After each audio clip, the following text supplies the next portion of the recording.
Question देखिए यहाँ 18 number, यदि बिंदु ए कॉमा बी तथा बी ए कॉमा माइनस बी को मिलाने वाली रेखा मूल बिंदु पर थीटा कोण बनाता है तो सिद्ध करे कि cos थीटा बराबर ए स्क्वायर माइनस बी स्क्वायर बटा ए स्क्वायर प्लस बी स्क्वायर। चलिए इसको देखते हैं। तो यहाँ पे हम लोग इसके लिए निर्देशांक अक्ष बना लेंगे। ठीक है, चलिए निर्देशांक अक्ष बना लेंगे। यानी ये आपका होता है एक्स, इधर हो जाएगा एक्स डैश, ये हो जाएगा वाई और नीचे हो जाएगा आपका वाई डैश। चलिए मान लीजिए ये बिंदु ए है जिसका निर्देशांक है ए कॉमा बी। तो देखिए ये इसका प्रतिबिंब ही है क्योंकि ये वाई वाला माइनस में है बस, और बाकी सब तो वही है। चलिए तो यहाँ पे वो होगा बिंदु बी। ठीक है, ए कॉमा माइनस बी, समझ गए। अच्छा, यहाँ कह रहा ना कि ये दोनों को मिलाने वाली रेखा क्या कर रही है, मूल बिंदु पर थीटा कोण बना रही है। तो इन दोनों को मिलाने वाली रेखा जो है यानी यहाँ पे बनाएगी, इन दोनों को मिलाने वाली रेखा ए बी ना होगी। तो ए बी जो है यहाँ पे मूल बिंदु पर कितना कोण बनाती है, थीटा कोण बनाती है। ये पूरा कोण कितना बन रहा है, तो ये कोण जो है यहाँ पे दर्शा देते हैं, अलग कलर ले लिए हैं, थीटा कोण। ठीक है, ये टोटल कोण जो बन रहा है थीटा कोण बन रहा है, समझ गए ना। देखिए क्वेश्चन में कह रहा है कि यदि बिंदु ए और बी, ये ए और बी जो है को मिलाने वाली रेखा यानी कि ये ए बी जो है, ये बी जो रेखा है ये मूल बिंदु पर कितना कोण बनाती है, थीटा। अच्छा, ये मूल बिंदु को लिख देते हैं ओ, जिसका निर्देशांक है 0,0। ठीक है, अब यहाँ थोड़ा सोचिए, ये जो है इस पे लंब होता है। चलिए इस बिंदु को सी मान लेते हैं।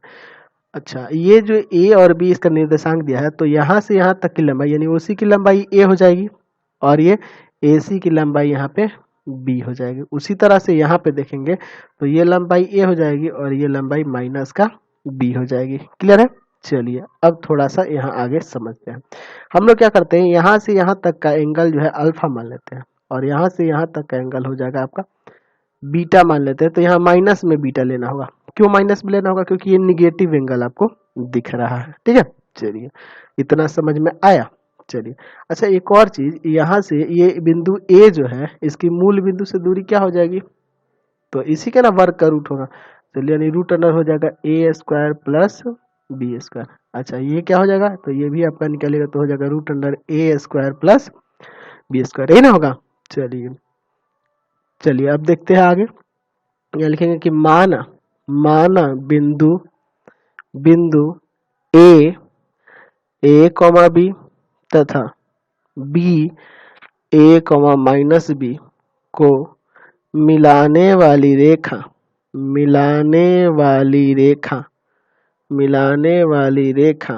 ए बी मूल बिंदु ओ 0,0 पर थीटा कोण बनाता है जहां थीटा बराबर अल्फा प्लस माइनस बीटा, यानी कि थीटा बराबर हो जाएगा अल्फा माइनस बीटा। समझ में आया।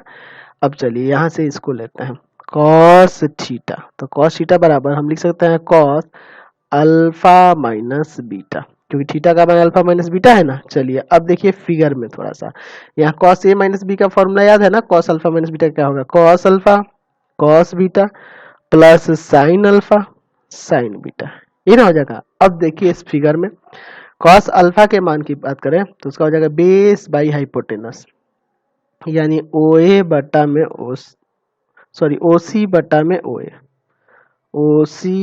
में ओए। ठीक है। अच्छा, कॉस बीटा की बात करें तो इसका हो जाएगा ओसी बटा में ओबी हो जाएगा, प्लस साइन अल्फा की बात करें तो इसका हो जाएगा पी बटा एच, यानी कि एसी बटा में ओ ए। अच्छा, साइन बीटा की बात करें तो साइन बीटा का तो यहाँ हो जाएगा ना बीसी बटा में ओ बी, यही ना होगा। चलिए यहाँ सबका मान रख दिया जाए। चलिए तो OC देखिए, OC कितना है, तो A और बटा में root under A square plus B square into OC by OB। तो यहाँ हो जाएगा आपका ये रहा A और बटा में root under A square plus B square. चलिए यही ना होगा, ठीक। अच्छा, प्लस AC बाई OA, तो AC ये रहा B बटा root under A square plus B square. अच्छा, BC बटा OB, तो ये माइनस बी बटा में root under A square plus B square. आगे इसको सॉल्व कर देते हैं, तो यहाँ क्या हो जाएगा, ए स्क्वायर बटा में ए स्क्वायर प्लस बी स्क्वायर, और यहाँ प्लस माइनस माइनस हो जाएगा, बी स्क्वायर बटा में ए स्क्वायर प्लस बी स्क्वायर। ठीक है, दो दो बार है ना, गुना करेगा तो रूट हट जाएगा। चलिए एलसीएम ले लीजिए, ए स्क्वायर प्लस बी स्क्वायर ऊपर हो जाएगा ए स्क्वायर माइनस बी स्क्वायर। तो यही ना आपको प्रूफ करना था। चलिए ये प्रूफ हो गया, चलते अगले क्वेश्चन पे अब।